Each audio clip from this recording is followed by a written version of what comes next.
আজকে সিক্রেট মশলা দিয়ে বাঁধাকপির চচ্চড়ি করবো। তার জন্য নিয়ে নিয়েছি গোটা গরম মশলা, নিয়েছি ধনে, মৌরি, আর নিয়েছি গোলমরিচ ভেজে গুঁড়ো করে নিলাম। তারপর কড়াইতে সর্ষের তেল দিয়ে শুকনো লঙ্কা, তেজপাতা আর গোটা জিরে ফোড়নে দিলাম। সুন্দর গন্ধ বেরোলে ওর মধ্যে দিয়ে দিলাম আলুগুলো দেওয়ার পর স্বাদ মতো লবণ দিয়ে দিলাম, দিয়ে একটু নাড়াচাড়া করে নিলাম।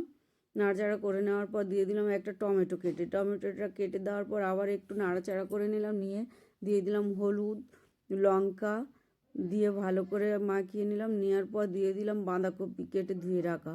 বাঁধাকপিটা দিয়ে আবার ভালো করে একটু নাড়াচাড়া করে নিলাম। নেওয়ার পর ঢাকা দিলাম। 15-20 মিনিট পর ঢাকাটা খুলে ওপর থেকে দিয়ে দিলাম মটরশুঁটি, দিয়ে আবার একটু নাড়াচাড়া করে আবার ঢাকা দিলাম। বেশ কিছুক্ষণ পর ঢাকাটা খুললাম, খুলে একটু নাড়াচাড়া করে নিলাম। নেওয়ার পর ভেজে রাখা সেই মশলাটা আমি দিয়ে দিলাম, দিয়ে আবার একটু নাড়াচাড়া করে নিলাম, নিয়ে তরকারিটা নামিয়ে নিলাম। তৈরি হয়ে গেল আমার বাঁধাকপির রেসিপি।